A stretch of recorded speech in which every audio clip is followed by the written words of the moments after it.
Hey everyone, Matt Pisarcik from Razor Emporium coming at you today for our product spotlight looking at the wonderful world of Simpsons. Well, the year is 1919 and a Mr. Scotsman Alexander Simpson is getting his start making shaving brushes. He's in London.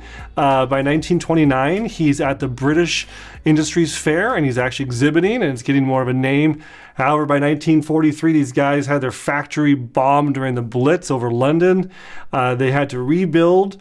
Later on, they actually shared a factory with Coates. They're a famous maker of thread and stitching. And, by 2008, though, these guys had actually got acquired by Progress Volvics, and they got moved over to the Isle of Man, which is in the British Isles area. I can tell you from 1919 till today, it's been more than 100 years, Simpson's brushes is the staple of shaving brushes. In my opinion, and many other people's opinions in the shaving world, it does not get more iconic than Simpson's. The red box, the quality, the look of this, ivory colored handle. It's not ivory, it's acrylic. The look of the Simpsons brush is so iconic.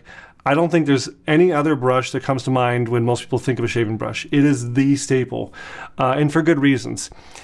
It is made the exact same way that Mr. Simpson made them 100 years ago in terms of the hand tying of the knot.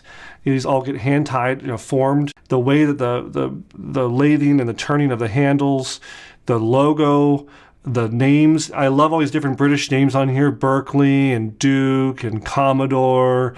These are just so iconic. They have a large range from these little tiny guys, little tiny brush, little special brush, all the way up to these big honkers, big 28, 30, 32 millimeters, whatever, just big honking brushes.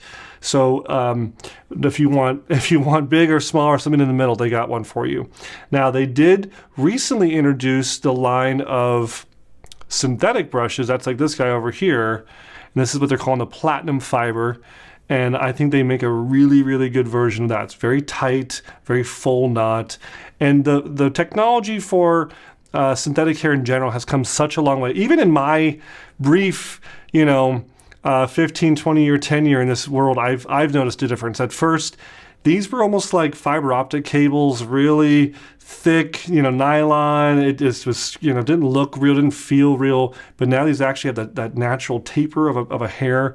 And the way that they're processing them now in terms of its backbone and its stiffness is very, very close to Badger. So if you're someone who's vegan or concerned about animal hair, you can go that route. I always tell anybody that these, the badger hair is not raised for badger hair. They are raised for meat, and the hair is a byproduct. So it's no different than if you like eating cheeseburgers and having a leather wallet. It goes kind of hand in hand, leather and beef, and same with badger meat and badger hair. I don't have any problem. Badgers are also mean. If you've ever seen a badger, they are not friendly. So I like their hair, though, very soft. I have said it many, many times. I have tried using synthetic, and I really do like several of the synthetics out there. Specifically, I had one from Aylesworth that I really, really like and still have.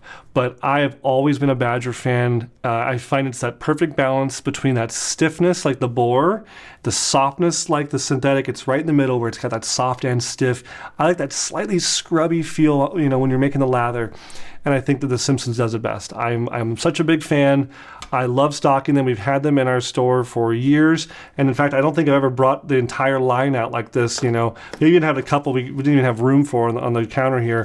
Seeing them all is really cool to see. And then they also have like these big cool travel tubes. So if you want to take a brush to go and you're traveling and you want to make sure it doesn't get damaged, you can pop it in here, throw it in your dot bag. And when you get to your hotel, once you pop the top, fun don't stop.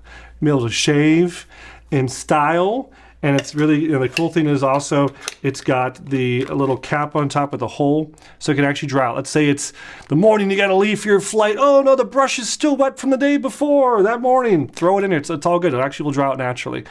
So that's really cool kind of concept. Is having the travel tube that even matches. Look at that, the right color here. It goes to its home. It likes going in its little home. Put it away. Tuck it in for the night. That's Simpsons. They are a very British company. They are very proud that they're they say that they're the last British, made brush. Obviously, there's Progress Full Fix, but they're on the Isle of Man, right? These guys are super into their heritage, and for good reasons. I get that.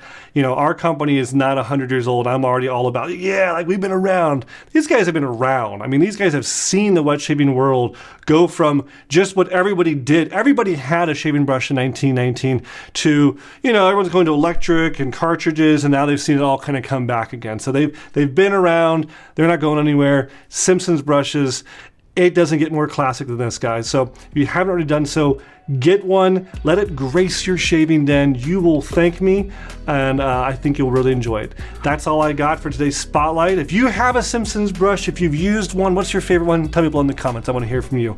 And we'll see you guys next time at Razor Emporium for all things vintage shaving.